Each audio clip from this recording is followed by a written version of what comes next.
அடுத்து பார்க்க போகிறது கண்டினியூஸாக பார்க்க போகிறதுனா 25 சம் வாங்குறோம். இது what is the elevation of the sun when the length of the shadow of a pole is 3 times the height of the pole அப்படிதான். இது வந்து புக்கில் இல்லை, இது கிரியேட்டிவ் சம் தான்.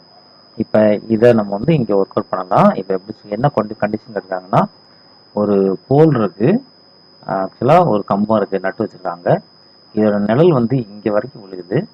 இதோட ஹைட்டு எக்ஸ்ன்னு வச்சுக்கிறோம். இதோட லென்த் வந்து 3x இருந்தா, நிழல் வந்து 3x இருந்தால் இங்கே இங்கே சன் இருக்குதுன்னு வச்சுக்கோமே.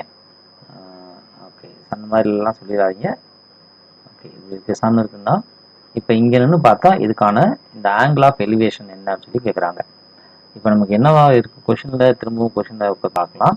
What is the elevation of the sun and the length of the shadow is a pole is 3 times the height of the போல்.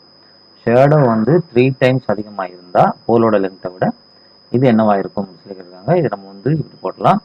இப்போ வந்து நமக்கு அந்த as per the ரூல் என்ன அப்படின்னா, இந்த சைடு அதாவது நமக்கு வந்து அட்ஜசன்ட் சைடு வந்து tan θ தான்.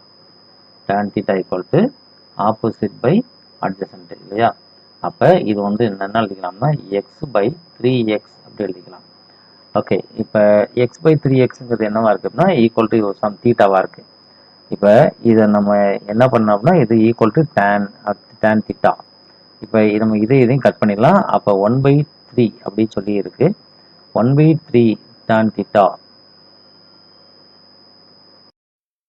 அப்படிங்கிறதே கிடையாது. ஆனால் நம்ம எப்படி எழுதலாம்னா 1/3ங்கிறத 1/√3 × √3 எழுதலாம். அப்போ இங்கே மேலே ஒரு √3 போடும்போது கட் ஆயிடும்.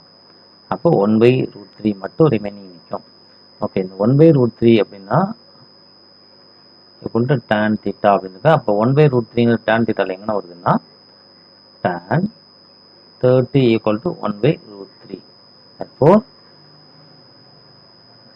angle of elevation வந்து 5 degree. இதுதான் இந்த சம் கொண்ட ஆன்சர்.